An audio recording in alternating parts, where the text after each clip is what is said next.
வேத புஸ்தகத்தில் பரிசுத்த மத்தேயு எழுதின சுவிசேஷம் 8ஆம் அதிகாரம் 5வது வசனத்திலிருந்து சில வசனத்தை நான் வாசிக்கிறேன். வேத புஸ்தகம் வச்சிருக்கிறவங்க வீட்டில் வேதத்தை திருப்புங்க. புதிய ஏற்பாட்டில் 11வது பக்கம். மற்றவங்க நான் வாசிப்பதை நீங்கள் கவனியுங்கள். இயேசு கப்பர்நகூமில் பிரவேசித்த போது 100க்கு அதிபதி ஒருவன் அவரிடத்தில் வந்து, ஆண்டவரே, என் வேலைக்காரன் வீட்டிலே திமிர்வாதமாய் கிடந்து கொடிய வேதனைப்படுகிறான் என்று இயேசுவை வேண்டிக் கொண்டான். அதற்கு இயேசு, நான் வந்து அவனை சொஸ்தமாக்குவேன் என்றார். 100க்கு அதிபதி பிரதியுத்தரமாக, ஆண்டவரே, நீர் என் வீட்டுக்குள் பிரவேசிக்க நான் பாத்திரன் அல்ல. ஒரு வார்த்தை மாத்திரம் சொல்லும், அப்பொழுது என் வேலைக்காரன் சொஸ்தமாவான்.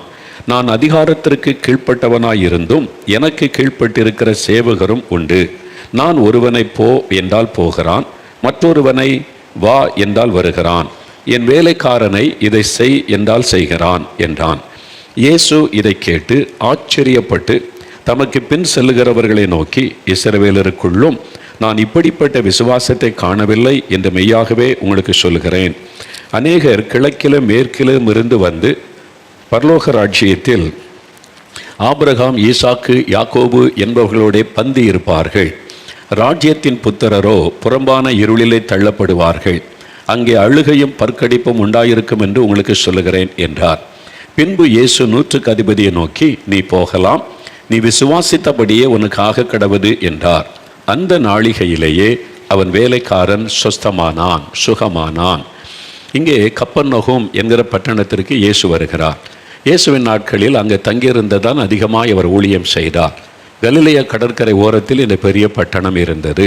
அங்குதான் இயேசு வரும் பொழுது 100க்கு அதிபதினா 100 போர் சேவகர்களுக்கு கேப்டன் ஆஃப் த ஒரு ஆர்மி, ஒரு படையினுடைய கேப்டன். அவர் 100க்கு அதிபதி.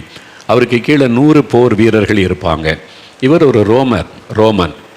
இயேசு கிறிஸ்து இருந்த இஸ்ரவேல் தேசம் யூதர்கள் வாழ்கிற தேசம்.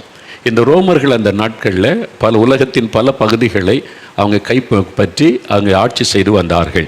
எப்படி பிரிட்டிஷார் வந்து இங்கே நம்முடைய இந்தியாவை ஆட்சி பண்ணினார்களோ அதே மாதிரி அந்த காலத்தில் ரோமர்களுடைய ஆட்சி பல தேசத்தில் இருந்தது. அதன் மாதிரி ஒரு ரோமன் அவங்களுக்கு 100 பேருக்கு அவன் தலைவன், படை தலைவனாக இருந்தான். ஒரு பெரிய அதிகாரி. 100க்கு அதிபதினா அந்த ரோமருடைய படையில் ஒரு பெரிய அதிகாரி அவர்.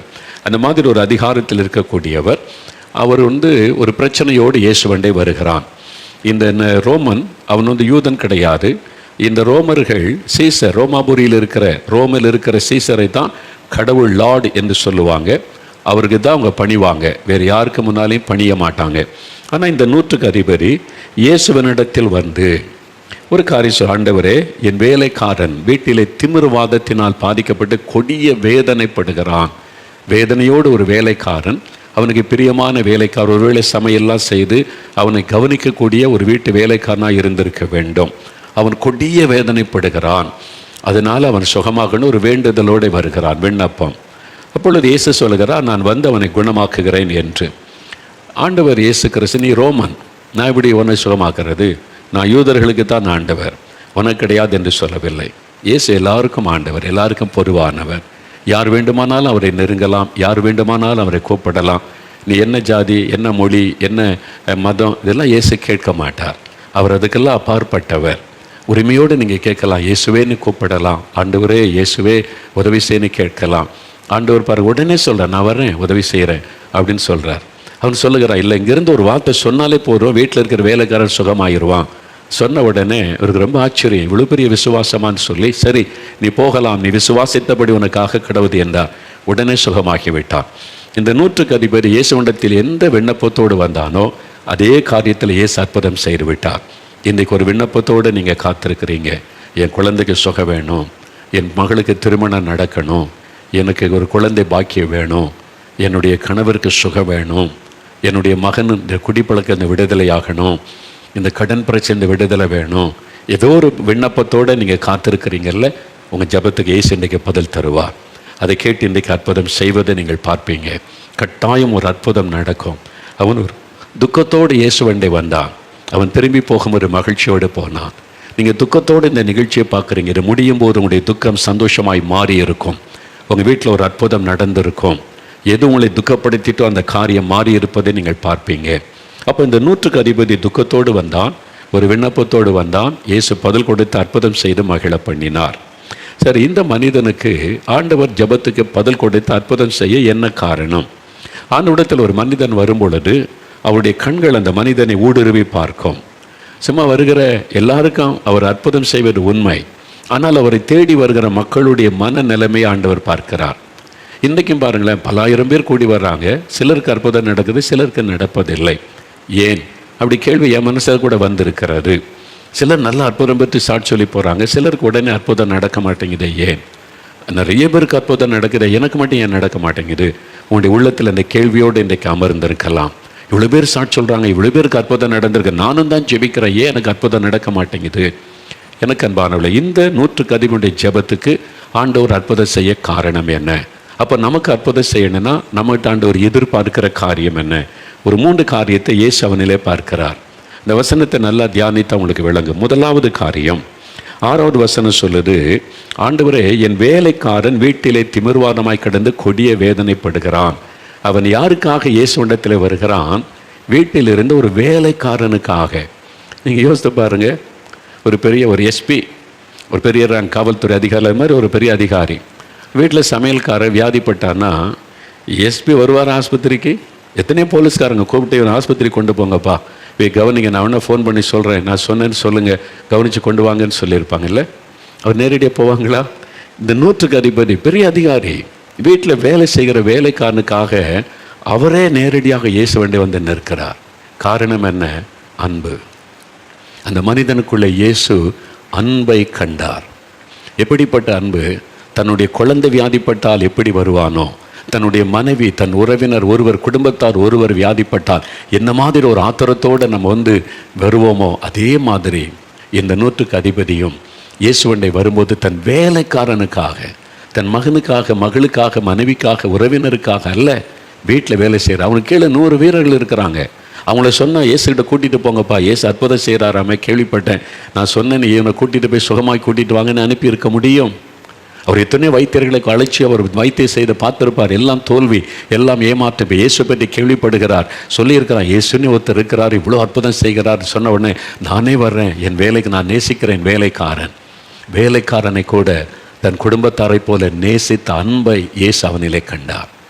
இதைத்தான் இயேசு சொன்னார். மார்க்கு 12:31 உன்னிடத்தில் அன்பு கூறுவதை போல நீ பிறனிடத்தில் அன்பு கூறுவாயாக. இயேசுடைய முக்கியமான ஒரு கட்டளை, உன்னை நேசிக்கிற மாதிரி மற்றவங்களை நேசிக்க வேண்டும் என்பதாக. கலாத்தியர் 5:14 வாசிக்கும்போது, உன்னிடத்தில் அன்பு கூறுவதை போல பிறனிடத்தில் அன்பு கூறுவாயானால் நியாயபரமான முழுமையும் அந்த அன்புக்குள்ளே அடங்கி விடுகிறது என்பதாக வேதவசனம் சொல்லுகிறது. இன்னும் அடுத்த ஸ்டெப் போனீங்கன்னா யாக்கோபு 2:8 உன்னிடத்தில் அன்பு கூறுவதை போல பிறனிடத்தில் அன்பு கூறுவாயாக என்பது தேவனுடைய ராஜரீக பிரமாணம் என்று வேதத்தில் சொல்லப்பட்டிருக்கிறது. ராஜரீக பிரமாணம். அப்போ நம்ம எல்லாரும் நேசிக்கிறோன்னு சொல்லுவோம், ஆனால் உன்னிடத்தில் அன்பு கூறுவதை போல நீ நேசிக்க வேண்டும் என்று ஆண்டவர் சொல்கிறார். இந்த 100க்கு அதிபதி தன்னை நேசிப்பதை போல தன் வேலைக்காரனை நேசிக்கிற அன்பை இயேசு கண்டார். நீங்கள் யோசித்து பாருங்க, அப்படி நேசிக்கிறீங்களா? உங்கள் மாமியாரை, உங்களுடைய தாயை நேசிக்கிற மாதிரி அந்த அளவு உங்களால் நேசிக்க முடிகிறதா? உங்கள் மருமகளை, உங்களுடைய சொந்த மகளை நேசிக்கிற மாதிரி நேசிக்க முடிகிறதா? அந்த அன்பு இருக்கு. நீங்கள் மருமகளை நேசிக்கிறீங்க, மாமியாரை நேசிக்கிறங்க, உண்மைதான். ஆனால் இயேசு சொன்ன அளவு என்ன? உன்னிடத்தில் அன்பு கூறுவதை போல நீ அன்பு கூற வேண்டும். அந்த அன்பு இருக்குதா? உங்கள்கிட்ட அன்பே இல்லை, நான் எப்படி உன்னை குணமாக்க முடியும்? ஆண்டவர் சொல்றாரு, உன்னுடைய சொந்த சரீரத்தை நேசிப்பதை போல உன் மனைவியை நீ நேசிக்க வேண்டும். அந்த நேசம் உங்களுக்கு இருக்குதா? மனைவி அப்படி நேசிக்கிறீங்களா? வேலைக்காரி மாதிரி நடத்தி, திட்டி, காயப்படுத்தி, துக்கப்படுத்தி, வேதனைப்படுத்தி கொண்டு இருக்கிறீங்களா? மனம் திரும்பணும். இன்றைக்கு மனம் திரும்பணும். அந்த அன்பு எனக்கு வேணும். அன்பில்லாதவன் தேவனை அறியான். ஆண்டவருடைய வசனம் சொல்லுது, அன்பில்லாதவன் தேவனை அறியான். அன்பு இல்லாவிட்டால் நீங்கள் தேவனை அறிய முடியாது. தேவன் அன்பாகவே இருக்கிறார். அப்போ இயேசு சொல்லுகிற அன்பின் அளவு என்ன? உன்னை நேசிக்கிற மாதிரி நீ மற்றவங்களை நேசிக்க வேண்டும். இந்த அன்பு குறைவுபடுறதுனால தான் வீட்டுக்குள்ளே பிரச்சனை, சபையில் பிரச்சனை, சமுதாயத்தில் பிரச்சனை, எல்லா இடத்துல கலவரங்கள். இன்றைக்கு எல்லா பிரச்சனை பாருங்கள். மணிப்பூரில் பிரச்சனைக்கு என்ன காரணம்? தன்னை நேசிக்கிற மாதிரி மற்றவங்களை நேசிக்காததுனால இரக்கமில்லாமல் அடித்து கொள்ளுவது. பிரான்ஸில் பாருங்கள், தன்னை நேசிக்கிற மாதிரி மற்றவங்களை நேசிக்கிறதுனால 4 நாளை கலவரம் நீடித்து கொண்டு இருக்கிறது. உலகம் எங்கும் அதை பார்க்கிறோம். இயேசு சொன்ன அந்த வார்த்தையின்படி வாழ நம்ம ஒப்பு கொடுத்தால் ஒரு சமாதானம், அமைதி, நம்முடைய உலகத்திலே உண்டாயிருக்கும். அப்போ எந்த அன்பு நமக்குள்ள இருந்தால் தான் இயேசு அற்புதம் செய்ய முடியும். உள்ளத்துக்குள்ள ஹேட்ரட், ஒரு வெறுப்பு, மற்றவங்க மேலே கசப்பு, மற்றவங்க மேலே ஒரு குறை கூறுவது, புறங்கூறுவது, மற்றவங்களை காயப்படுத்துவது, மற்றவங்களை திட்டுவது, மற்றவங்களை வேதனைப்படுத்துவது, இந்த மாதிரி சுபாவத்தோடு இருக்கிற ஆட்களுக்கு இயேசு எப்படி அற்புதம் செய்ய முடியும்? யோசித்து பாருங்க. ஏன் உங்களுக்கு அற்புதம் நடக்க மாட்டேங்குது? நீங்கள் நேசிக்கிறேன்னு சொல்கிறீங்க, ஜெபெல்லாம் பண்ணுறீங்க, உண்மைதான். ஆனால் இயேசு சொன்ன மாதிரி நேசிக்கிறீங்களா? அந்த அன்பு உங்கள்கிட்ட இருக்குதா அப்படின்னு யோசித்து பாருங்க. பாருங்க, ஒரு சகோதரர் நேற்றுக்கு சாட்சி சொன்னதை பார்த்தீங்கல்ல. 1 வருஷமாக டிப்ரெஷன், மன அழுத்தம், நிம்மதி இல்லை, சமாதானம் இல்லை, முடங்கி போன ஒரு நிலைமை. அப்போ ஆண்டவர் பேசுகிறார், நீ மற்ற மேலே கசப்பாக இருக்கிற, வெறுப்பாக இருக்கிற, அன்பு இல்லாமல் நடந்து கொள்கிற, நீ போய் உன் அன்பை வெளிப்படுத்து. அவர் அதை உணர்ந்து மனம் திரும்பி போய், நான் யார் யார்கிட்ட அவர் மற்றவங்களை துக்கப்படுத்தினோ அவரை போய் மன்னிப்பு கேட்டு ஒப்புரவாகி அவன்கிட்ட அன்பு காமிச்சிட்டு வந்தார். உடனே விடுதலை. நீங்கள் மற்றவங்களை காயப்படுத்தி, மற்றவங்களை துக்கப்படுத்தி, அவமானப்படுத்தி நீங்களும் அன்பாக இருக்கிறேன்னு சொல்கிறீங்க. வெறும் வார்த்தையில் உண்டாகிற அன்பல்ல. உன்னிடத்தில் அன்பு கூறுவதைப் போல பிறனிடத்தில் அன்பு கூறணும். அது இருக்குதான்னு யோசித்து பாருங்கள். நிறைய பேர் வியாதியில் இந்த விடுதலை பெறாத காரணம் அதுதான். அமெரிக்காவில் ஒரு கூட்டத்தில் நடந்த அற்புதத்தை நான் கேள்விப்பட்டேன். ஒரு சகோதரி ஆர்த்தரைட்டிஸ், அப்படியே விரலெல்லாம் மடங்கி விட்டார். அந்த வியாதி அதிகமாகி முடக்குவாதம், விரலெல்லாம் அப்படி மடங்கி விட்டார். அப்படியே பயன்படுத்த முடியாத அளவுக்கு அந்த நரம்புகள் எல்லாம் பாதிக்கப்பட்டு ரொம்ப கஷ்டம். கூட்டத்துக்கு வந்திருந்தாங்க. அந்த ஊழியக்காரர் பிரசங்கம் பண்ணும்போது ஆவியானவர் அவளை குறித்து வெளிப்படுத்தினார். இந்த மாதிரி முடக்குவாதத்தில் பாதிக்கப்பட்ட ஒரு சகோதரி வந்திருக்கிறாங்கன்னு வெளிப்படுத்தி, நீ எழும்பு அந்த ஆண்டவர் சொல்கிறார். முதல்ல அவங்க வெட்கப்பட்டு எழும்பலை. அவர் அடையாளெல்லாம் சொன்னார். ஆண்டவர் பேசினவொடனே எழும்பி நின்றாங்க. அப்போ அவர் சொன்னார், உன்னுடைய உள்ளத்தில் 2 பேரை குறித்த கசப்பு இருக்குது. அந்த கசப்பை உன்னுடைய உள்ளத்தை விட்டு வெளியே போனால் இப்போ இயேசு சுகமாக்கிடுவார். நீ அவன் சொன்னான், அப்படிலாம் என்கிட்ட ஒன்றும் கிடையாது அப்படின்னு. சில நம்ம அப்படி தான் நான் நடந்து கொள்கிறோம். கிறிஸ்தவங்க கூட இல்லை ஆவியானவர் சொல்லுகிறார், மகளே, உன்னுடைய உள்ளத்தில் 2 பேரை குறித்து ஒரு வருத்தம், கசப்பு இருக்குது. அவங்க செய்த சில காரியங்களை பாதித்ததுனால அவங்க மேலே வெறுப்பு பல வருஷமாக இருக்குது. அவங்கள நினைச்சாலும் உன்னுடைய உள்ளத்தில் ஒரு மாதிரி ஒரு கோபமும் எரிச்சலும் வருது. எப்போவுமே அவங்க மேலே கோபம் இல்லை, அதை நினைக்கும் போது வருது. அந்த 2 பேரை நீ மன்னிச்சு உன்னுடைய உள்ளத்தை விட்டு அது வெளியே போகணும். அப்போ உனக்கு சுகத்தை நான் தருவேன்னு இயேசு சொல்லுகிறார். நீ அவங்க முதல்ல அதை ஏற்றுக்கொள்ளலை. அவர் சொன்னார், இல்லை, ஆண்டவர் தெளிவாக சொல்கிறாரு, 2 பேரை கொடுத்த கசப்பு இருக்குது. யோசித்து பார்த்துட்டு சொன்னாங்க, ஒரு வேலை கொடுத்த ஒரு எஜமான், அவங்க வேலை பார்த்த ஆஃபீஸில் உள்ள அவருடைய மேல் அதிகாரி அவங்களை காயப்படுத்துகிற மாதிரி நடந்துட்டார். இன்னொரு பக்கம் அவருடைய பாஸ்டர், சபையில் உள்ள பாஸ்டர், அவங்களுக்கு ஒரு ஊழிய காரியத்தில் அவர் இவங்களுக்கு ஃபேவரபுளாக நடக்கலை. அது அவர் ஊழியத்தில் சாதாரண நடந்தார், இவங்களுக்கு பாதிப்பை உண்டாக்கிச்சு. அதனால் அந்த பாஸ்டர் மேலே மனசில் வருத்தம். அதனால் பாருங்கள், இந்த பல வருஷம் ஆச்சு, 10-15 வருஷம் ஆகி போச்சு. அப்போ ஆண்டவர் சொல்லுகிறார், அதை நீ மன்னித்து மறக்கணும், நீ அதை மன்னிக்கணும், நீ அவங்கள நேசிக்கணும். அவங்களை குறித்த வருத்தம் உள்ளத்தில் இருந்துக்கிட்டே இருக்குது. அப்போ தான் அவங்க வெளிப்படுத்தி காமிச்சோன்னே, நான் மன்னிக்கிறேன், அவங்கள நான் 2 பேரையும் மன்னிக்கிறேன், உள்ளத்தை விட்டு அந்த கசப்பு போயிடட்டும், இயேசுவே எனக்கு உதவி செய்யணும் அப்படி ஒப்பு கொடுத்தாங்க. விரலெல்லாம் அப்படியே விரிய ஆரம்பித்து விட்டார். அந்த முடக்குவாத நிமிஷத்தில் மாறி விரலில் மாற்றம், நரம்பில் மாற்றம், உடல் முழுவதும் ஒரு மாற்றம், அற்புத சுகம் உண்டாகி விட்டார்.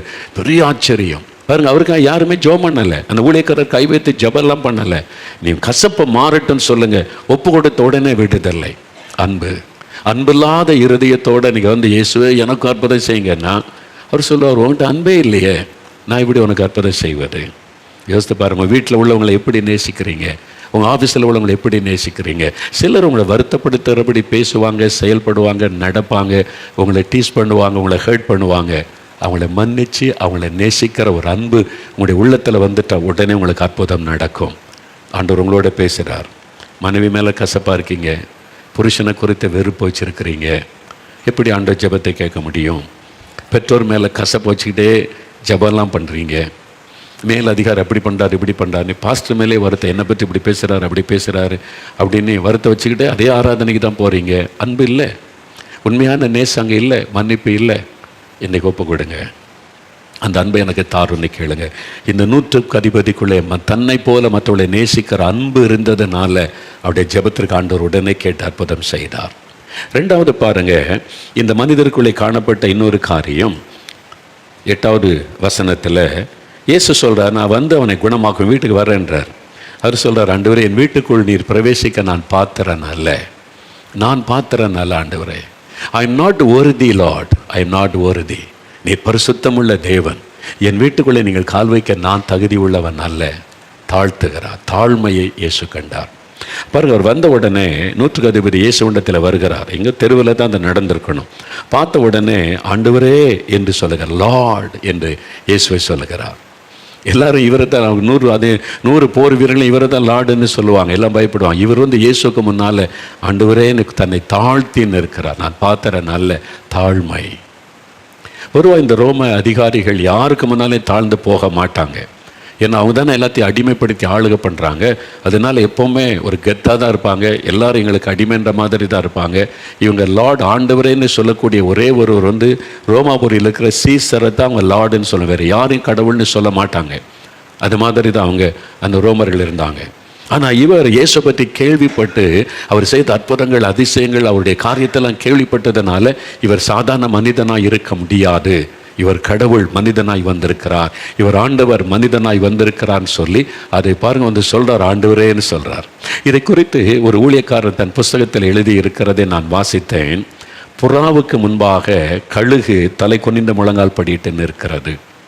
ஆட்டுக்குட்டிக்கு முன்பாக சிங்கம் முழங்கால் படியிட்டு தலை குனிந்து நிற்கிறது. இயேசு கிறிஸ்து உலகத்தில் சாதாரண தச்சனுடைய குடும்பத்தில் பிறந்தவர். அப்படிதான் உலகம் அந்த மதவாதிகள் நினைச்சாங்க. ஆனால் இவர் விசுவாசித்தார், இவர் கடவுள், இவர் ஆண்டவர், இல்லாட்ட இது மாதிரி அற்புதம் செய்ய முடியாது அப்படின்னு தன்னை தாழ்த்தினார். நான் பார்த்தறேன் அல்ல. பெருமை உள்ளவனுக்கு தேவன் எதிர்த்து நிற்கிறார், தாழ்மை உள்ளவனுக்கு கிருபை அளிக்கிறார் என்று 1 பேதுரு 5:5 வேதத்தில் எழுதப்பட்டிருக்கிறார். இன்னைக்கு நிறைய பேருக்கு பெருமை, தன்னை குறித்த பெருமை, தன் குடும்பத்தை குறித்த பெருமை, படிப்பை குறித்த பெருமை, செல்வத்தை குறித்த பெருமை, சிலருக்கு வெறும் பெருமை. அப்படி ஆட்களை பார்த்துருக்கீங்களா? நயா பைசாக்கு பிரயோஜனம் இருக்காது. ஆனால் பேச ஆரம்பித்தா ரொம்ப பெருமையாக பேசுவாங்க. அவன் வீட்டுக்கு 5 பைசா சம்பாதிச்சு கொடுக்க மாட்டான், வெறும் தெருவில் சுற்றிக்கிட்டு அலைவான். பேசுகிறத பார்த்தீங்கன்னா வெறும் பெருமை பேசுவீங்க. தாத்தா இப்படிப்பட்டவர் தெரியுமா, அப்பா இப்படிப்பட்டவர் தெரியுமா, என்ன பரம்பரை தெரியுமா, அப்படி எல்லாம் பேசுகிற ஆட்களை பார்த்துருக்கீங்களா? வெறும் பெருமை பேசுவது, நயா பைசாக்கு பிரயோஜனம் இருக்காது. இந்த மாதிரி ஆட்கள் இருக்கு. ஊழியத்தில் கூட அப்படி இருக்கிறாங்க. ஒரு நயா பைசாக்கு பிரயோஜனம். ஆனால் அவங்கள பட்டம் என்ன, அவங்களுக்கு என்ன, அது பேர் என்ன, ரெஃபரண்ட் டாக்டர் என்ன, அவங்களுக்கு பிஷப்ன்றது என்ன, மாடரேட்டர் என்கிறது என்ன, வெறும் பெருமை. தயவுசெய்து அதெல்லாம் விட்டு கீழே இறங்குங்க. தாழ்த்தும் போது தேவன் அவளுக்கு கிருபை கொடுப்பார். நான் அநேக வருஷத்துக்கு முன்னால் கன்னியாகுமரி மாவட்டத்தில் ஒரு கூட்டத்துக்கு அவர் ஊருக்கு அழைக்கப்பட்டு போயிருந்தேன். நல்ல கூட்டம் நடந்து கொண்டு இருக்கிறது. பகலெல்லாம் ஜெபிப்போம், ராத்திரியில் கூட்டம். போதகர் ஐயா, நல்ல ஒரு போதகர் ஐயா, ரட்சிக்கப்பட்டு அபிஷேகம் பெற்ற தாழ்மையான ஒரு போதகர் ஐயா, சிஎஸ்ஐ ரெவரண்ட் தான் அவங்க சொன்னாங்க, ஐயா ஒரு வீட்டுக்கு ஜெபிக்க போனோம், அவங்க ரொம்ப கஷ்டத்தில் இருக்காங்க, நொடிந்து போன, வசதியாக இருந்து நொடிந்து போன நிலைமையில் இருக்கிறாங்க, அவங்க வீட்டில் போய் ஒரு ஜெபிச்சுட்டு வரணும்னு சொன்னாங்க. நான் சொன்னேன், எனக்கு ஜெபிக்கவே நேரம் போதாது ஐயா, ஆனாலும் நீங்கள் சொல்கிறீங்க, நான் வர்றேன், சரி போய் ஜெபிச்சுட்டு வரலான்னு சொல்லி ஐயாவோட நான் போனேன். அப்போ அந்த ஐயா என்னை கூப்பிட்டு போனாங்க அந்த வீட்டுக்கு. நான் என் கூட ஊழியத்துலேருந்து 1-2 பேர் வந்திருந்தாங்க. போதுகரையா அந்த வீட்டுக்கு போகிற பெரிய வீடு, முன்னால் கார்கள் இருக்குது, பெரிய தோட்டம் இருக்குது, பெரிய பணக்காரங்க வசதி உள்ளவங்க தான். நான் அப்படி உள்ளே போகிறோம். அந்த வரவேற்பு அறையில் நிறைய சோஃபா, அந்த அலங்காரம்லாம் பார்த்தாலே தெரியுது கிறிஸ்தவங்க தான் அவங்கெல்லாம். ஆனால் கூட்டத்துக்கு வந்த மாதிரி தெரியல. வீட்டுக்கு ஜெபிக்க போயிருக்கிறோம். அவங்கெல்லாம் சோஃபாவில் உட்காந்துருக்குறாங்க. கணவன், மனைவி, பிள்ளைகள், பெரிய வாலி பிள்ளைகள் எல்லாம் இருக்கிறாங்க. பெரிய ஃபேமிலியே இருக்குது. சோகமாக இருக்கிறாங்க, துக்கமாக. நிறைய வியாதி, பிரச்சனை, இழப்பு, நஷ்டம், நல்லா வாழ்ந்திருந்து இப்போ ரொம்ப நெருக்கத்தில் இருக்கிறாங்க. அதனால் அந்த போதகர் ஐயாவும் தன்னுடைய சபை மக்கள் எல்லாம் பாரம் கொண்டு அவங்களுக்கு ஜெபிக்கணி கூப்பிட்டு போனாங்க. கொஞ்ச நேரம் பேசிட்டு சரி ஜெபிக்கலான்னு சொல்லி முழங்கால் படிக்கிட்டோம். போதகர் ஐயா நானும் எங்களுக்கு கூட 2 பேர் முழங்கால் படிக்கிட்டோம். கண்ணை மூடி ஜெபிக்க நான் ஆண்டவருடைய முகத்தை பார்க்குறேன். ஆண்டவர் சொல்கிறாரு, வெயிட் ஜெபிக்கிறதுக்கு முன்னால் உன் கண்ணை திறந்து பாருன்னு சொன்னார். என்னது ஆண்டவர் சொல்கிறாரு, கண்ணை திறந்து பாருன்னு சொல்கிறாருன்னு சொல்லி ஜெபிக்க கண்ணை மூடினா கண்ணை திறந்து பார்த்தேன். பாருன்னார் ஆண்டவர். பார்த்தா அந்த வீட்டில் ஒருத்தர் கூட முழங்கால் படியிடவில்லை. ஒருத்தர் கால் மேலே கால் போட்டு சோஃபாவில் இப்படி உட்காந்துருக்கார். ஒரு அம்மா இப்படி உட்காந்துருக்குது. இப்போ வாலி பிள்ளைகள் ஒருத்தர் கூட முழங்கால் படியிடலை. அப்படியே ஸ்டைலாக உட்காந்துருக்காங்களாம். ஆண்டவர் சொன்னார், நான் எப்படி இவங்களை ஆசீர்வதிக்க முடியும்? இவங்களை ஆசீர்வதின்னு நீ கேட்டால் நான் ஆசீர்வதிச்சிருவேனா? அவங்களுடைய பெருமையை பாரு. எனக்கு முன்னால் தாழ்த்துகிற இருதயம் கூட அவங்களுக்கு இல்லையே, நான் எப்படி இவளை ஆசீர்வதிக்க முடியும்? பாரத்தோடு ஒரு ஜெபம் பண்ணிட்டு வந்துக்கிட்டே இருந்தேன். அவ்வளோதான். ஒரு நன்மையும் நடக்கலை. பெருமை. கர்த்தருக்கு முன்னால் தாழ்த்துகிற இருதயம் கூட அவங்களுக்கு இல்லை. இன்றைக்கி இந்த பெருமையினால தான் நிறைய பேர் ரட்சிப்பை புறக்கணித்து கொண்டு இருக்கிறாங்க. இயேசுதான் ரட்சகர்னு தெரியும், இயேசுதான் ஆண்டவர்னு தெரியும், அவர் தான் நமக்காக மரித்து உயிர்த்தெழுந்த ஆண்டவர், அவர் மூலமாக தான் பல்லத்து போக முடியும்னு தெரியும். ஆனால் ஏன் அவரை ஏற்றுக்கொள்வதில்லை? சமுதாயம், என் குடும்பம், என் சொந்தக்காரங்க என்ன நினைப்பாங்க? இந்த பெருமை, வரட்டு பெருமை நிமித்தம் தேவனுடைய ஆசீர்வாதத்தை இழந்து நிற்கிற குடும்பங்கள் இன்றைக்கு ஏராளம். ரட்சிப்பை இழந்து நிற்கிற குடும்பங்கள். நீங்கள் மறித்து ஒரு நாள் நீங்கள் மரணம் நேரம் வரும்போது ஒருத்தரும் பக்கத்தில் நிற்க மாட்டாங்க. ஒருத்தரும் வந்து நீங்கள் நினைக்கிற அந்த குடும்பம், சொந்தம், பந்தம், அந்த சமுதாயம் ஒருத்தரும் அடக்கம் பண்ணுறதுக்கு வருவான். வந்து இவன் செத்து போயிட்டாயா அப்படின்னு சொல்லிட்டு போக, அவ்வளோதான். பரலோகத்துக்குள்ள கூட்டு போக ஒருத்தரால முடியாது. இயேசு என்கிற ரட்சகர், அவருக்கு முன்னால் தாழ்த்தணும். நிறைய கிறிஸ்தவங்களுக்குள்ள இந்த தாழ்மை உணர்வே இல்லை. இந்துக்களை போய் கற்றுக்கொள்ளுங்க தாழ்மை. ஆண்டவருக்கு முன்னால் எப்படி தாழ்த்தணும். நீங்கள் பார்த்துருக்கீங்களா? இந்துக்கள் எப்படி சாமி கும்பிட்றாங்கன்னு கொஞ்சம் பாருங்கள். ரோட்டில் எல்லாம் போய்கிட்டு இருப்பாங்க, பஸ்ஸு போக ரோட்டில் எங்கேயோ ஒரு கோயிலை பார்த்துட்டா அவங்க தெய்வ பக்தி பயம் பாருங்களேன்.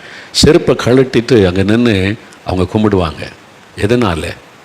நான் கடவுளுக்கு முன்னால் நம்ம தாழ்த்தணும். செருப்பை கழட்டிட்டு ரோட்டில் பயபக்தியாக நிற்கிறாங்க. ஆனால் கிறிஸ்தவங்க ஷூ போட்டுட்டு கம்யூனியன் சர்வீஸு. கம்யூனியன் எடுக்க போகிறாலும் ஷூவை கழட்டாமல் போகிறேன். உனக்கு என்ன ஒரு பயம்? ஆண்டவருக்கு ஒரு பயம் இருக்குது, கர்த்தருக்கு முன்னால் என்ன தாழ்மை இருக்குது. உடனே ஒரு வசனம், மனுஷன் முகத்தை பார்க்கிறான், கர்த்தரோ இருதயத்தை பார்க்குறான். இவர் இருதயம் ரொம்ப சுத்தமாக இருக்கிற மாதிரி. நீ போட்டுக்க ஷூவிலேயே உன் இருதயம் எப்படிப்பட்டன்னு வெளிப்படுதில்லை. அந்த பெருமையினால் தானே நீ அதை போட்டுக்கிட்டு நிற்கிற. யோசித்து பாருங்க. அமெரிக்கா, கனடாவில் கூட அந்த இந்து மக்கள் பக்தியாக சாமி கும்பிட்றதை பார்த்துருக்கிற. வெளியில் எல்லாத்தையும் கலட்டிட்டு தான் உள்ளே போவாங்க. கிறிஸ்தவங்களுக்கு அந்த பயமே கிடையாது, தாழ்மையே கிடையாது. சும்மா வெறும் பக்தி அங்கே போய் சர்ச்சில் ஷோ காமிக்கிறது. தயவு செய்து கற்றுக்கொள்ளுங்க எப்படி ஆண்டவருக்கு முன்னால் நம்ம தாழ்த்தணும் என்பதை கற்றுக்கொள்ளுங்க. மெட்ராஸில் அண்ணா நகரில் ஒரு சர்ச் இருக்குதான், சிஎஸ்ஐ சர்ச்சு தான். எப்போவுமே திறந்துருக்கும். எப்போ வேணாலும் யார் வேணாலும் போய் பிரார்த்தனை பண்ணலாம், ஜெபம் பண்ணலாம். அந்த பக்கத்து தெருவில் இருக்கிற ஒரு பிராமண ஒரு தாயார், பிராமண குடும்பத்தை சார்ந்தவங்க. அவங்களுக்கு இயேசு மேலே அன்பு, விசுவாசம். அப்பப்போ வந்து அந்த சர்ச்சில் முழங்கால் போட்டு ஜெபிச்சுட்டு போவாங்க. இயேசுவை பற்றி நல்லா அறிஞ்சிருந்தாங்க. அப்போ ஒரு நாள் அவங்க ஜெபம் பண்ணிட்டு சர்ச்சை விட்டு வெளியே வரும்போது அந்த சர்ச்சில் இருக்கிற ஒரு கமிட்டி மெம்பர்னால என்ன பெரிய இது மாதிரி சிலருக்கு நினைப்பில்லை, அது பெரிய பெருமையான பதவி மாதிரி. கமிட்டி மெம்பர் வர்றார், ஷூ போட்டுக்கிட்டே சர்ச்சுக்குள்ளே போகிறார். அந்த அம்மா அவர் கமிட்டி மெம்பர்னு தெரியாது. அந்த பிராமண தாயார் சொல்கிறாங்க, என்ன இல்லையா அப்படின்னாங்க. என்னம்மான்னார், உனக்கு புத்தி இருக்குதா? உள்ள ஏசு இருக்கிறாரு தெரியுதா உனக்கு? அவங்க சொல்கிறாங்க, உள்ள ஏசு இருக்கிறாரு தெரியுதா? காலை செருப்பு போட்டு ஷூ போட்டு உள்ளே போகிற, கழட்டிட்டு போ அப்படின்னாங்க. ஒரு பிராமண தாயார். அதை பார்த்துட்டு வந்த சகோதரன் வந்து என்கிட்ட சொன்னார், பிரதர், யாரை கொண்டு ஆண்டவர் போதிக்கிறார் பாருங்க. புத்தி இருக்குதா? கிறிஸ்தவனே உனக்கு புத்தி இருக்குதான்னு கேட்குறாங்க. பக்தி உள்ள இந்து மக்கள் கேட்குறாங்க, புத்தி இருக்குதா உனக்கு? சர்ச்சுக்குள்ளே செருப்பு போட்டுக்கிட்டு சப்பு புப்புன்னு நடக்கிற பயபக்தி இருக்குதா? ஒரு தாழ்மை இருக்குதா? அட்லீஸ்ட் சரி கம்யூனியன் எடுக்கும்போது அது கழித்து போகலாம்ல, புத்தி இருக்குதா உனக்கு அப்படின்னு கேட்குறாங்க. எப்படி உனக்கு அற்புதம் நடக்கும்? உள்ளத்தில் பெருமை இருக்குது, உன்னை தாழ்த்த மனம் இல்லை. ரெண்டு பேர் ஜெபம் பண்ண போகிறாங்க தேவாலயத்திற்கு. லூக்கா 18:10-14 பாருங்கள். பரிசேயன் சொல்கிறான், நான் அவனை போல இல்லை, இவனை போல இல்லை, வாரத்தில் 2 முறை உபவாசம் பண்ணுறேன், தசமபாகம் கொடுக்குறேன், ஆண்டவரே உமக்கு தெரியல, நான் தசமபாகலாம் தர்றேன், 2 முறை உபவாசம் பண்ணுறேன். பெருமை, ஆவிக்குரிய பெருமை. இன்றைக்கி நிறைய பேருக்கு ஆவிக்குரிய பெருமை. எங்கள் சர்ச் எப்படிப்பட்டது தெரியுமா, எங்கள் அனுபவம் எப்படிப்பட்டது தெரியுமா? ஆவிக்குரிய பெருமை. அவன் ஜெபத்தை ஆண்டவர் சட்டையே பண்ணலை. ஆனால் ஒரு ஆயக்காரன் போய் ஆண்டவரை கண்ணேறிட்டு பார்க்க கூட துணியாமல் தாழ்த்தி மார்பில் அடித்து கொண்டு, பாவியாக என் மீது இரக்கமாயிரும் ஆண்டவரே நீ தாழ்த்தினான். அவன் ஜெபத்தை ஆண்டவர் கேட்டார். உங்களை தாழ்த்துங்க ஆண்டவருக்கு முன்னால். அவர் எவ்வளோ பெரிய தேவன், மகிமையின் ராஜா, அவர் சர்வத்தையும் ஆளுகிறவர். அவருக்கு முன்னால் உங்களை தாழ்த்துங்க. தாழ்மை உள்ளவர்களுக்கு கிருபை தருகிறார். 100க்கு அதிபதி, எவ்வளோ பெரிய அதிகாரி. இயேசுவை கூட்டிகிட்டு வாங்கப்பா, நான் சொன்னேன்னு கூப்பிடுங்க, அவர் வருவார். நீ வீட்டில் உட்காந்து சொல்லி அனுப்பியிருக்கலாம். அப்படி சொல்லலை. இன்றைக்கி சிலர் அப்படி தான், பதவி பெருமையில் அவர் என்ன பார்க்க வர சொல்லு, அவர் எனக்கு ஜெபிக்க என்ன பார்க்க வர சொல்லு அப்படின்னு. இவர் வரமாட்டாராம். ஆனால் இங்கே 100க்கு அதிபதி அவன் தன்னை தாழ்த்தி போய் இயேசுக்கு முன்னால் நிற்கிறார். அதனால தான் இயேசு அற்புதம் செய்தார். அந்த தாழ்மையை ஆண்டவர் பார்க்கிறார். இருதயத்தில் தாழ்மை வேணும்.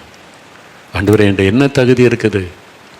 நீர் என் ஜெபத்தை கேட்பதற்கு என்ற என்ன அருகதை இருக்கிறது? ஆண்டவருடைய கிருபை. நீ கூப்பிட்ட உடனே ஏன் உனக்கு அற்புதம் செய்யணும்? என்ன தகுதி இருக்கிறது? கிருபை, அவருடைய அன்பு, அவருடைய இரக்கம். நம்மை தாழ்த்த ஆண்டவரே உம்முடைய கிருபை. நம்மை தாழ்த்தும் போது ஆண்டவர் அற்புதம் செய்வார். இன்றைக்கு உங்களை தாழ்த்துங்க, இன்றைக்கு உங்களை தாழ்த்துங்க. ஒரு சகோதரர் சொன்னார், இயேசுவை நீங்கள் ஏற்றுக்கொண்டா உங்களுக்கு ஆசீர்வாதம் இயேசு தருவார், ஏற்றுக்கொண்டு. அவர் சொன்னார், நான் இயேசுவை ஏற்றுக்கொண்டது இருக்கட்டும் ஐயா, என்ன இயேசு ஏற்றுக்கொள்வாரா? நான் தகுதி உள்ளவன் அல்ல, நான் ஒரு பாவியான மனிதர், என் வாழ்க்கையில் இப்படியெல்லாம் பாவம் காணப்படுது, என்னை அவர் ஏற்றுக்கொள்வாரான்னு சொன்னார்.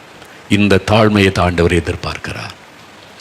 அவருக்கு முன்னால் உங்களை தாழ்த்துங்க. நீங்கள் தாழ்த்தும் போது உங்களுக்கு கட்டாய அற்புதம் செய்வார். மூன்றாவது, இந்த மனுஷனிடத்தில் இயேசு இன்னொரு காரியம் பார்க்கிறார். இயேசு சொல்லுகிறார், நான் வந்தவனை குணமாக்குவேன் என்று. அவர் சொல்கிறான், நீங்கள் நான் பார்த்துறேன் அல்ல, என் வீட்டுக்கெல்லாம் நீங்கள் வருவதுக்கு நான் தகுதி உள்ளவன் அல்ல. இங்கேருந்து ஒரு வார்த்தை சொன்னால் வீட்டில் இருக்கிற வேலைக்கார சுகமாயிருவான் ஆண்டவரே. இங்கேருந்து ஒரு வார்த்தை சொல்லுங்கள் போதும். எவ்வளோ பெரிய விசுவாசம் இல்லை? அவனுடைய விசுவாசத்தை பார்த்து இயேசு ஆச்சரியப்பட்டாரா. அடுத்த வசனம் சொல்லுது, 10வது வசனத்தில், இயேசு இதை கேட்டு ஆச்சரியப்பட்டு, இயேசுவையே ஆச்சரியப்பட வைத்த ஒரு மனிதன் இயேசுவை ஆச்சரியப்பட வைத்து விட்டான். நான் இஸ்ரவேலருக்குள்ள இப்படிப்பட்ட விசுவாசத்தை காணவில்லை. அவன் சொல்கிறான், நீங்கள் வர வேண்டாம், இருக்கு நான் கஷ்டப்படும், இங்கேருந்து ஒரு வார்த்தை சொல்லுங்கள் சுகமாகிடுவான் வீட்டில் இருக்கிற வேலைக்காரன். எவ்வளோ பெரிய விசுவாசம் இல்லை? நம்ம ஆட்களுடைய விசுவாசம் எப்படி இருக்குது? இல்லை நீங்கள் ஜெபமணியாச்சு விசுவாசம் எடுப்பாங்க, ஏசு அற்புதம் செய்வார். இல்லை இன்னும் கொஞ்சம் ஒரு 5 நிமிஷம் ஜெபிங்களேன், இன்னும் பாரம் எடுத்து ஜெபிங்களேன். இங்கே ஜெபிச்சா எங்கே சரியில்லைனா என் மனைவிட்ட ஜெபிக்க போகிறாரு, மனைவிட்ட ஜெபிச்சா அப்புறம் ஏன்ட்டு ஜெபிக்க வர்றாரு. இந்த மாதிரி அவிசுவாசம் இருக்கனால தான் எத்தனை ஊழியக்காரன்ட்ட தலையை கொடுத்தாலும் அற்புதம் நடக்காது. உங்கள் விசுவாசம் ஊழியக்காரன் மேலேயே ஊழியக்காரி மேலே இருக்கக்கூடாது, இயேசுவின் மேலே. ஒருத்தர் ஜெபிச்சுறாங்களா, இவங்க முக்கியமல்ல, இந்த ஜெபத்துக்கு பதில் கொடுக்குற இயேசு முக்கிய. அற்புதம் செய்துட்டார், நான் விசுவாசிக்கிறேன்னு சொல்லிட்டீங்கன்னா அற்புதம் நடக்கும்.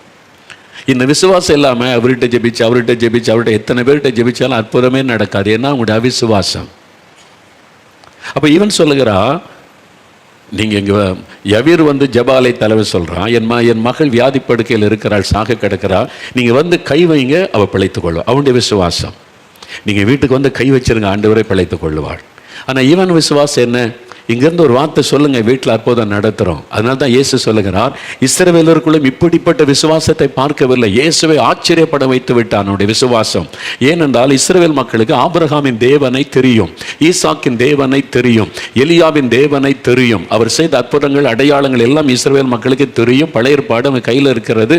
ஆண்டவர் செய்த அற்புதத்தை எல்லாம் அறிவார்கள். ஆனால் இவன் ஒரு 100க்கு அதிபதி ரோமன், அவனுக்கு அதெல்லாம் தெரியாது. ஆனால் இயேசுவை பற்றி கேள்விப்பட்டு அவர் அற்புதம் செய்கிறார் என்பதை அறிந்தவுடனே விசுவாசம் வந்தது. இவனுடைய விசுவாசம் பெரிது. அதனால் தான் இஸ்ரவேலருக்குள்ளும் நான் கிறிஸ்தவர்களுக்குள்ளும் இப்படிப்பட்ட விசுவாசத்தை காணலை. அப்படிதான் நான் நிறைய பேர் பார்க்குறோம். ஒரு முஸ்லீம் குடும்பத்தார், இஸ்லாமிய குடும்பத்தார், கணவன் மனைவி, ஒரு குழந்தைலாம் இருந்துச்சு. அவங்க கர்ப்பமாக இருக்கிறாங்க. வந்தாங்க ஜெபிக்க சில மாதங்களுக்கு முன்பாக.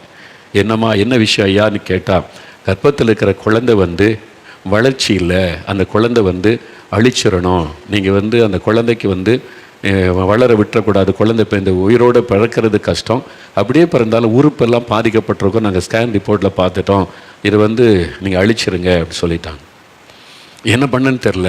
டாக்டர்ஸ் ஸ்கேனில் பார்த்துட்டு சொல்கிறாங்க, இந்த கரு முழுமையான வளர்ச்சி பெறலை, அதனால் இந்த குழந்தை அறகுறையாக தான் இருக்கும், பிறந்ததுன்னா உங்களுக்கு பாதிப்பு, ஒருவேளை மரிச்சே பறக்கலாம், உறுப்புகள் இல்லாமல் போயிடலாம், அதனால் இப்போவே அழிச்சிருங்கன்னு சொல்லிட்டாங்க. ஜெபிக்க வந்தோன்றாங்க. சரி, நீங்கள் இயேசுகிட்ட ஜெபிக்க வந்திருக்கிறீங்க, நீங்கள் என்ன நினைக்கிறீங்க, என்ன விசுவாசம் உங்களுடையதுன்னு? இல்லை நீங்கள் ஜெபம் பண்ணால் இயேசு கிறிஸ்து இந்த குழந்தைய ஆசீர்வாதத்தை தருவார், முழுமையாக தருவார்னு விசுவாசிக்கிறேன் இந்த சகோதரி சொல்கிறாங்க.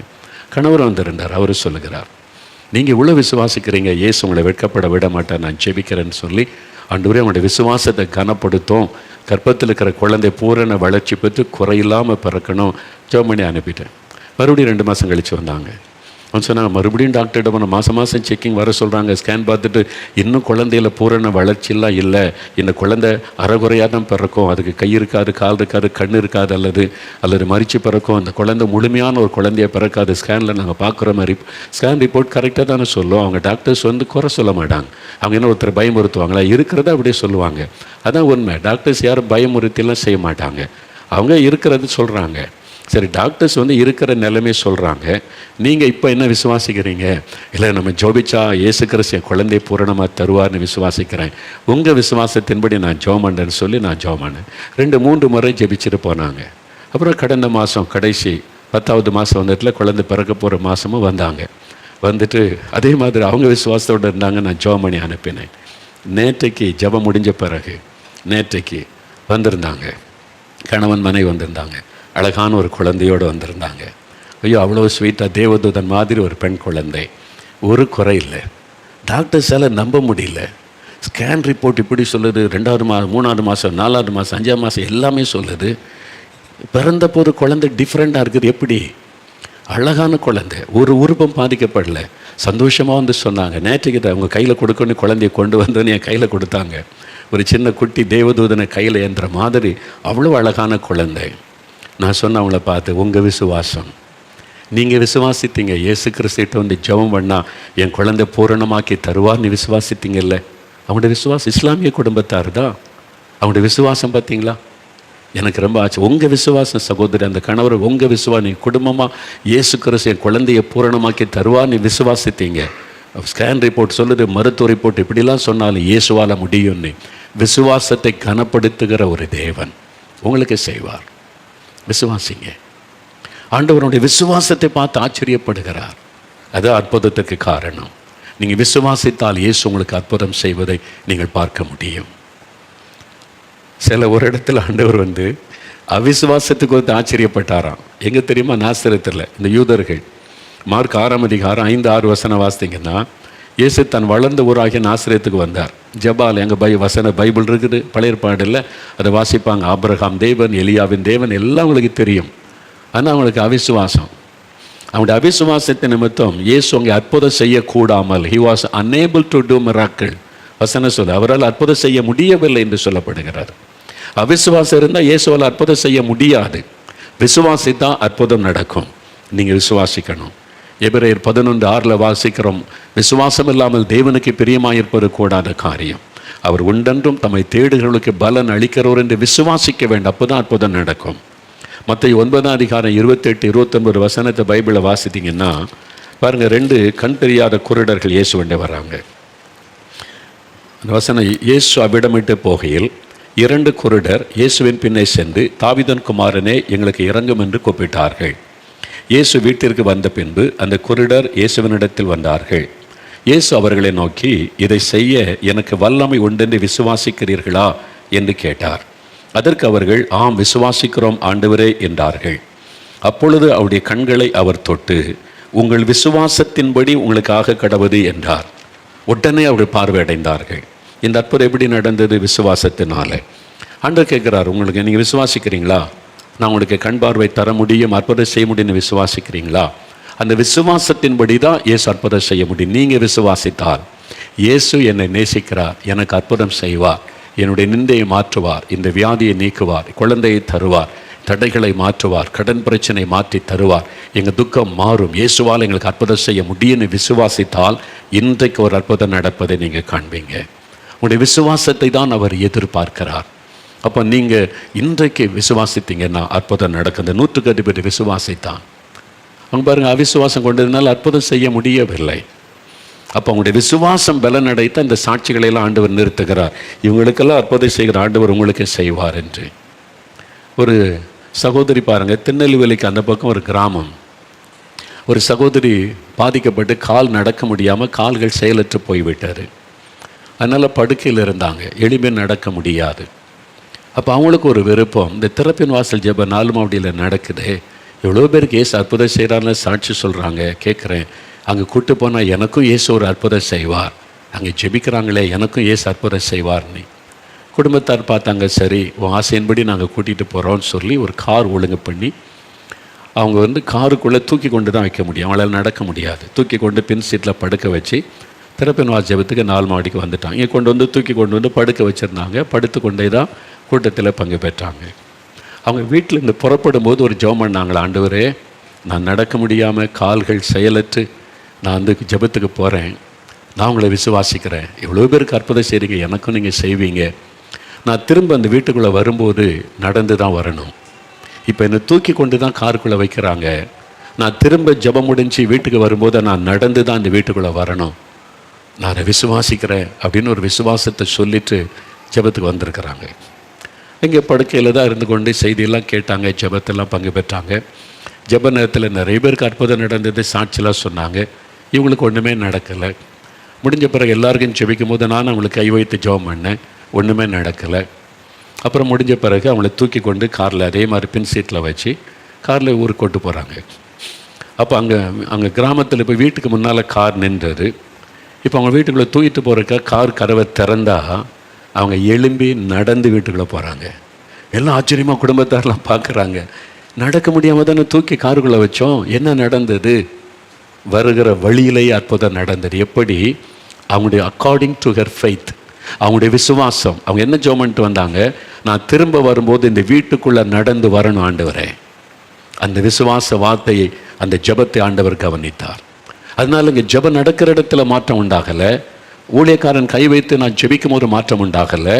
காரில் தூக்கி வைக்கும் போது மாற்றம் உண்டாகலை. ஆனால் அவங்க வீடு போய் சேர்ந்து காரை விட்டு இறங்குற சமயம் கால்களில் புது பலன் சுகமுண்டாக்கி நடந்து வீட்டுக்குள்ளே போகிறாங்க. விசுவாசத்தை கனப்படுத்துகிற தேவன். ஆண்டவரை, இன்றைக்கு ஜெபிக்கும் போது ஒரு அற்புதம் என் குழந்தைக்கு நடக்கும். ஆஸ்பத்திரியில் இருக்கிற என் கணவருக்கு சுகம் உண்டாகும், என் குழந்தைக்கு சுகம் உண்டாகும். இன்றைக்கு எங்கள் வீட்டில் ஒரு அற்புதம் நடக்கும். நீ விசுவாசித்தீங்கன்னா இன்றைக்கு அந்த அற்புதம் உங்களுடைய வாழ்க்கையில் நடக்கும். உங்களுடைய விசுவாசத்தை தான் அவர் எதிர்பார்க்கிறார். அப்போ ஆண்டவர் இந்த அற்புதத்தை உங்களுக்கு செய்ய ஆயத்தமாக இருக்கிறார்.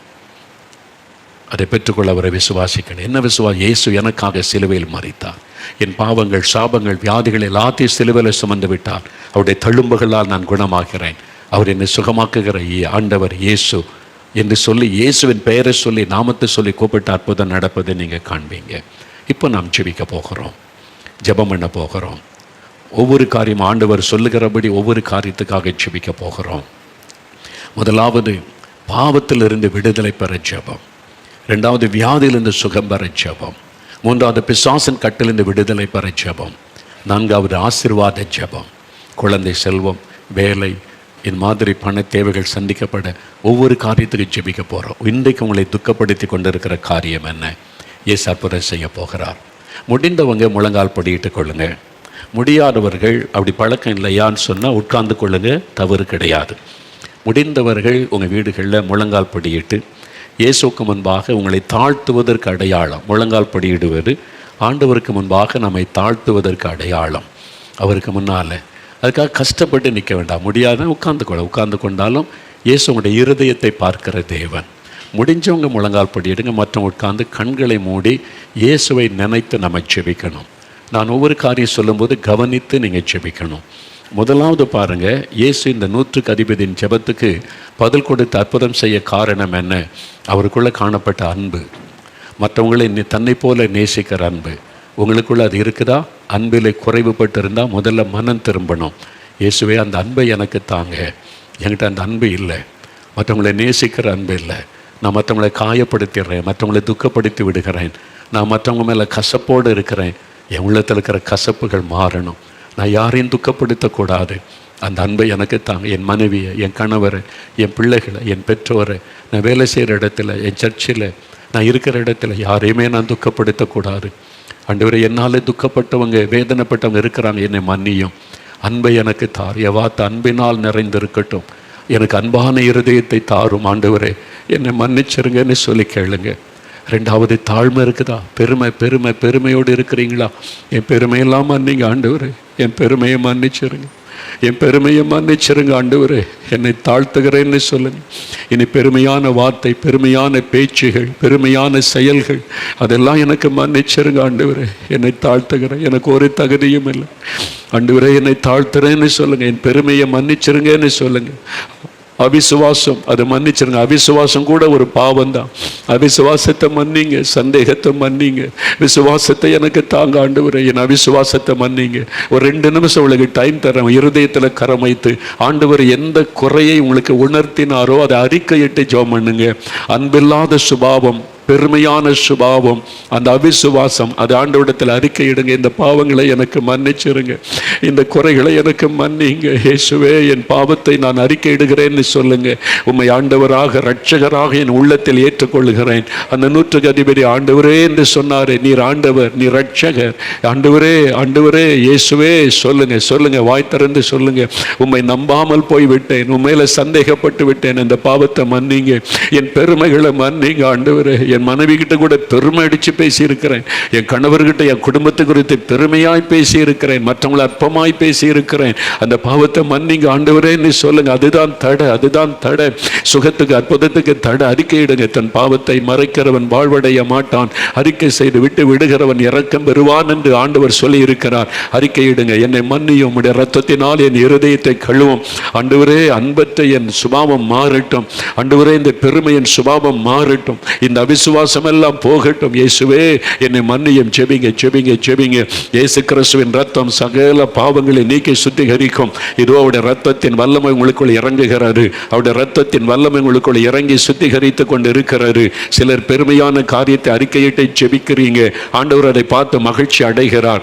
சிலர் உங்களுடைய அன்பற்ற தன்மையை அறிக்கையிட்டு ஜெபிக்கிறீங்க, ஆண்டவர் அதை மன்னித்து இன்றைக்கு அன்பான இருதயத்தை உங்களுக்கு தருகிறார். சிலர் அவிசுவாசத்தை சந்தேகத்தை அறிக்கையிட்டு ஜெபிக்கிறீங்க, ஆண்டவர் அதை மன்னித்து உங்களுக்கு விசுவாசமுள்ள இருதயத்தை தருகிறார். இயேசுவே என்னை மன்னிக்கிறதற்காக ஸ்தோத்திரம், என்னை கழுவுகிறதற்காக ஸ்தோத்திரம், உங்க இரத்தத்தினால என்னை கழுவி பரிசுத்தப்படுத்துகிறதற்காக ஸ்தோத்திரம். இயேசுவே என் உள்ளத்தில் வாங்க, என் உள்ளத்தில் வாங்க, எனக்குள்ள வந்து தங்கி இருங்க. என் ஆண்டவராக இரட்சகராக எனக்கு தகப்பனாக நீங்க வந்து எனக்குள்ளிருந்து என்னை நடத்துங்க ஆண்டவரே. என் வாழ்க்கையில் இன்னைக்கு அற்புதம் செய்யுங்க, என் துக்கத்தை மாற்றுங்க, என்னை ஒப்பு கொடுக்கிறேன்னு சொல்லி ஜெபிக்க ஜெபிக்க ஆண்டவருடைய பிரசன்னம் இறங்குகிறது. அநேகருக்குள்ள ஒரு சந்தோஷம், மன மகிழ்ச்சி உண்டாகிறது.